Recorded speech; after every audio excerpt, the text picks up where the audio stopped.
Have you ever helped someone, only to discover later that your kindness would completely change your life? Imagine this. A young woman struggling to survive, barely making enough money to feed herself. Yet every day, she shares what little she has with an old beggar sitting outside her stall. He looks weak, hungry, broken, someone the world has forgotten. But here's the shocking part, this beggar is not who he seems. Behind those torn clothes and that rusty wheelchair hides a secret so powerful, it will leave you speechless. One day, the beggar suddenly disappears. Then weeks later, men in black suits show up at her door. They take her into a luxury hotel. And waiting inside is a man she recognizes, but he looks completely different. His hair is neat, his clothes spotless, a gold watch on his wrist. Esther freezes. Her heart races. "Papa J, is that you?" she whispers. And what he tells her next will flip her entire world upside down. What could an old beggar possibly reveal that would take a poor roadside vendor and turn her into the owner of a multimillionaire empire? Stay with me, because this is not just a story about wealth. It's a story about kindness, betrayal, and the kind of twist that proves one small act of compassion can change everything. She thought he was nothing more than a helpless, crippled beggar. Every day, she shared part of her little food with him. But one morning, everything shifted. Who was this man really? Why did he keep coming back to her? And what secret had he been carrying all along? Sit tight, because what you're about to hear is both heartbreaking and unbelievable. Music. This is the story of a struggling young woman named Esther, and the mysterious beggar everyone mocked. Esther was just 24 years old, selling food from a tiny wooden stall by the roadside in Lagos. Her shop was built with old planks and sheets of rusty iron, tucked under a large tree where passers-by stopped to eat. She didn't have much, her slippers were worn thin, her faded dress patched in several places, but she always wore a smile. No matter how tired she was, she greeted her customers warmly. "Good afternoon, sir." "You're welcome," she would say to anyone who came by. Every dawn, Esther rose early to cook beans, rice, and yam porridge. Her hands worked quickly, but deep inside her heart, there was a quiet heaviness. Life hadn't been kind to her. Orphaned at a young age, she lived alone in a single small room near her stall. No electricity, no running water, just her pots, and her dreams. One afternoon, while cleaning her stall, her friend Mama Titi stopped to chat. "Esther," she teased, "why do you keep smiling when you're struggling like the rest of us?" Esther simply smiled again. "Because tears don't put food on the fire," she replied. Mama Titi laughed and walked off, but those words lingered in Esther's mind. It was true, she had nothing. Yet, she still shared her food with those who couldn't afford to pay. What she didn't know was that her kindness was about to change her life. Every afternoon, something unusual happened. A crippled beggar slowly wheeled himself toward her stall. His chair screeched on the stones, creak, creak, creak. Passers-by either mocked him or turned away in disgust. His legs were covered in dirty bandages, his shorts were torn, his face darkened by dust, and his tired eyes made him look half-broken. Some claimed he smelled, others said he was mad. But Esther never looked away. She called him Papa J. That hot afternoon, Papa J stopped by her stall again. Esther looked at him kindly. "You're here again, Papa J. But you didn't eat yesterday." Papa J's voice was weak. "I was too tired. I haven't eaten in 2 days." Esther glanced at her table. Only one plate of yam and beans was left, the same plate she had saved for herself. She hesitated for a second, then quietly placed it in front of him. "Here, eat," she said. Papa J looked at the food, then back at her. "You're giving me your last plate, again?" Esther nodded gently. "I'll cook something when I get home." His hands trembled as he lifted the spoon. His eyes shimmered, but he held back his tears. He bent down and ate slowly. People walking past shook their heads. "Esther, why do you keep feeding that beggar?" one woman asked. Esther smiled. "If I were in his shoes, wouldn't I want someone to help me too? Papa J came every single day, but he never begged with his mouth. He never stretched out his hand. He never asked for money.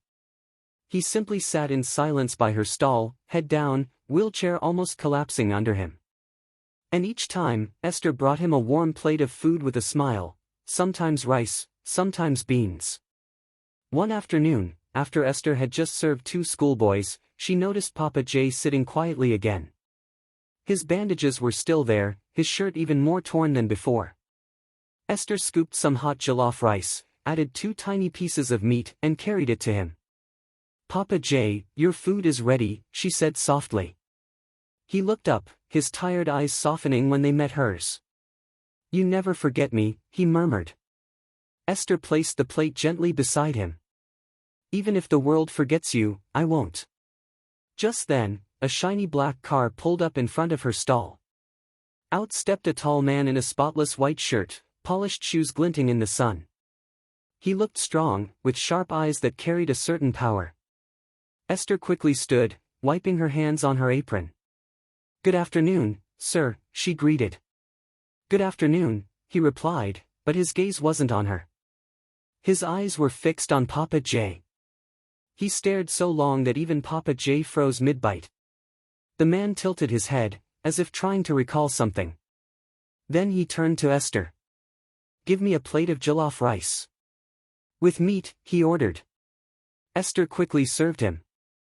But even as he took the plate, he looked back at Papa J once more, this time with uncertainty in his eyes. Without another word, he returned to his car and drove off. The next morning, Esther opened her stall as usual. She cleaned her table, swept the front, and whispered to herself, "Any minute now, Papa J will arrive." But hours passed. No sound of creaking wheels. No Papa J. By noon, her heart grew restless. She asked around. "Mama Titi, did you see Papa J today?" Mama Titi laughed. "That old man? Maybe he dragged himself to another street." Esther didn't laugh. She asked 2 boys selling water. No one had seen him. Even the bike man nearby shook his head. "Maybe he's gone for good," he muttered. Esther's chest tightened. She sat by her pot of rice, staring at the empty spot where Papa J usually sat. All day, no sign of him. Then another day passed. Then 2 more. Her smile faded. She served her customers, but her eyes looked dull, her appetite gone. Even the aroma of her food turned her stomach. Each night, she sat alone in her small room, holding the last plate she had given him.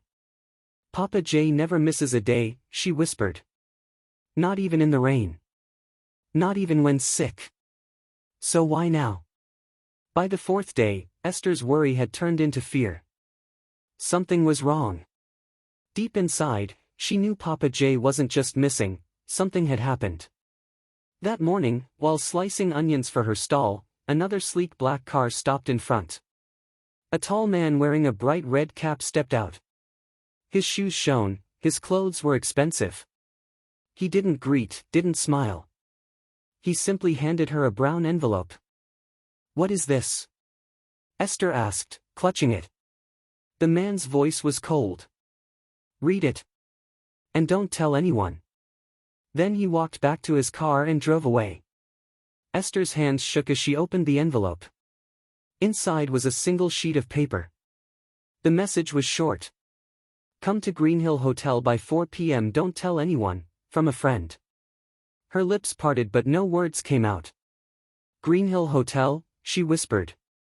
"I've never even been inside a hotel." Her heart pounded. Who sent this? What kind of friend? She pressed the envelope to her chest, looked up at the cloudy sky, and made her decision. She had to go. At 3:30 sharp, Esther stood in front of her shop, locked the wooden door, and whispered, "God, please go with me." She stopped a tricycle and said, "Greenhill Hotel." As they rode through the busy streets of Lagos, she clutched the envelope tightly. Something inside told her this was no ordinary day. When they arrived, Esther looked up at the tall, glass-windowed hotel. The walls gleamed, the front doors sparkled. Everything felt unreal. 2 guards stood at the gate, one wearing dark sunglasses. "Good afternoon, madam." "Who are you here to see?" one of them asked. Esther showed him the paper nervously. I received this letter. It says to come here. My name is Esther." The guard glanced at the paper and then smiled. "Ah, Esther. Someone's waiting for you inside. You may go in." At that moment, a man in a black suit appeared at the door. He walked up to Esther without saying much. "Please, come with me," he said calmly, then turned and began leading the way inside. Esther's knees felt weak, but she followed. The man in black guided her through a long hallway until they stopped in front of a tall brown door. He turned to her and said, "Someone is waiting for you inside." Esther's heart thumped faster. She glanced at the door, then at him. "Can I go in now?" she asked softly. He nodded. "Yes. You're safe. Go ahead." Esther drew in a deep breath and slowly pushed the door open. Her eyes froze on the figure sitting in the middle of the room. A man in a wheelchair. Her body went stiff. Her mouth fell open, her hands trembling. "Papa J," she whispered, clutching her chest. But this wasn't the same ragged beggar who used to sit outside her stall. His hair was neat, his skin fresh, his clothes spotless. A crisp white shirt with gold buttons. A shiny watch on his wrist. His wheelchair wasn't the broken one she remembered, it was sleek and polished. He didn't look frail anymore. He looked strong. Composed. Almost commanding. He gave her a gentle smile. "Esther," he said softly. "Come in." Esther could hardly move. Her heart pounded. "Papa J, is this really you?" she asked. He looked straight into her eyes. "Yes, Esther. It's me." Then he pointed to a chair opposite him. "Please, sit." Still in disbelief, Esther lowered herself into the seat, her eyes never leaving him. "My name is not Papa J," he said slowly. Esther blinked. "It's not?" He shook his head. "My real name is Chief George. And I am a billionaire." Her jaw nearly dropped. "A billionaire?" she repeated in shock. Chief George nodded calmly. "Yes. I own many companies. I've built homes, schools, even hospitals. Over the years, I've made more money than I could ever spend." Esther stared, confused. "Then, why pretend to be poor?" Chief George's smile faded into something deeper. "Because I wanted to see people's true hearts. Too often, people help only when it benefits them or when others are watching. I wanted to find someone who would give out of genuine kindness, with no expectation of reward." Esther's eyes filled with tears. "You fed me," he continued. "You gave freely, even when you had nothing yourself. You didn't mock me. You didn't walk away. That is why you're here. Every year, I choose 10 people who show true compassion, and I set them up for life. Because people like you can change the world." Esther sat stunned, hardly believing her ears. Chief George smiled faintly, then pressed both hands on the arms of his chair. Esther leaned forward, curious. And then, to her shock, he stood up. Her eyes widened. You can walk," she gasped. He nodded gently. "Yes. I can." Esther leaned back, almost speechless. "But why stay in a wheelchair all this time?" she asked. Chief George's eyes softened. "Because I needed to know if anyone would still care for me, even when I looked broken. I wanted to test the heart, not the eyes." Esther's lips trembled as tears rolled down her cheeks. "I didn't help you for a reward," she whispered. "I didn't even know you were wealthy.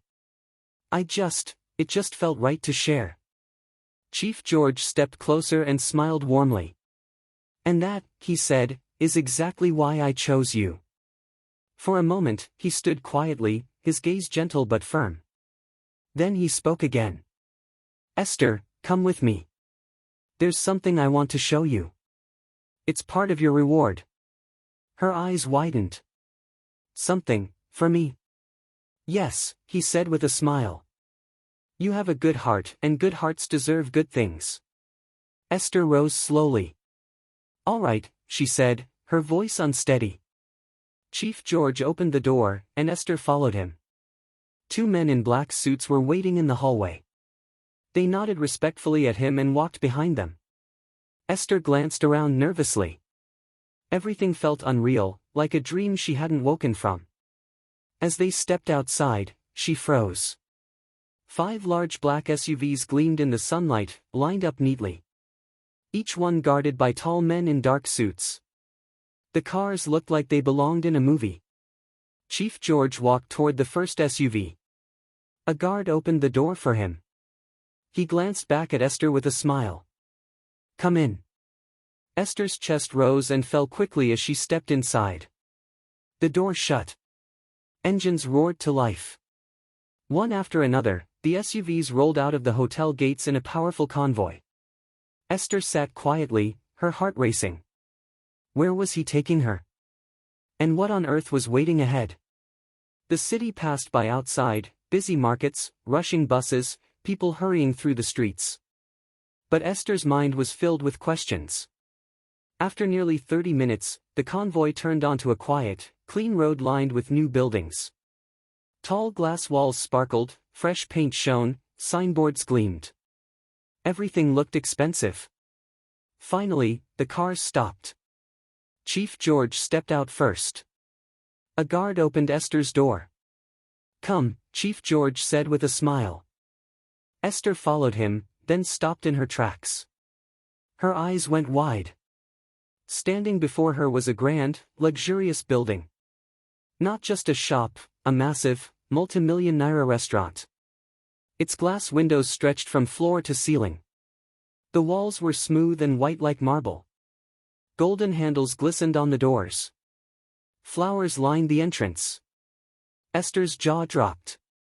She had never seen such a place in her life. But what truly stunned her was the signboard above the doors. It read, Esther's Place, home of sweet meals. Esther staggered back, her eyes wide. Is this real? She whispered. Chief George nodded. Yes. It's yours. And mine, she gasped. He pulled a bunch of keys from his pocket and handed them to her. Go on. Open it. Her hands shook as she unlocked the door and stepped inside. She covered her mouth instantly. The floor sparkled, the chairs were plush, the tables glittered like gold and glass. The lights above shone like stars. Everything smelled new and fresh. Behind the hall was a huge modern kitchen, gas cookers, stainless pots, fridges, deep freezers, even uniforms neatly arranged for staff. Esther turned to him, eyes wet. You bought all this for me? Chief George walked closer. Yes. When you had nothing, you fed me with joy. Now I'm giving you a place where kings and queens will dine. From today, you will never struggle again. Esther fell to her knees, covering her face as tears poured down. I don't know what to say, she sobbed. You don't need to say anything, Chief George replied softly. Your kindness already spoke for you. From that day forward, Esther's life transformed. She was no longer the girl running a small roadside stall. She was now the proud owner of one of the finest restaurants in Lagos. The floors shone, the walls glowed with soft lights, music filled the air. Professional chefs in white coats ran the kitchen. Waiters in smart uniforms served guests with smiles. Esther had her own office upstairs, her name on the door, her photo on the wall. Everyone respected her. But even with wealth, luxury, and recognition, she never forgot who she was, or how it all started. She never forgot Papa J. She never forgot the power of kindness. One morning, her manager entered her office. Madam, the food truck is ready. Esther stood and nodded. Let's go. Outside, a large white van waited, painted with the words, Esther's Food Love, Feeding the Hungry. She had started a charity. Every week, her trucks drove across the city, handing out free meals to the poor, children without shoes, old men by the roadside, mothers struggling to feed their families. Esther personally served them warm plates of food. Eat well, she told them gently. You are not forgotten. One worker whispered, Madam, why do you keep doing this? Esther touched her chest and smiled. Because kindness brought me here. And now I must pass it on. The worker nodded silently as they all watched people eat with joy. The sun shone softly on Esther's face. She looked up to the sky and whispered. Thank you, Chief George. Thank you for seeing me. Then she climbed back into the van and drove off to the next street. Her life had changed forever. But her heart remained the same. This story carries a powerful lesson: kindness is never wasted. Even the smallest act from a pure heart can return as a blessing bigger than you can imagine. What do you think about this story? Share your thoughts in the comments, I'd love to hear them. And don't forget, another incredible story is coming soon. Make sure you subscribe and turn on the notification bell so you'll be the first to see it. If this story touched you, please like and share it with friends. Someone out there might need to hear it today. Thank you for watching, and I'll see you in the next story.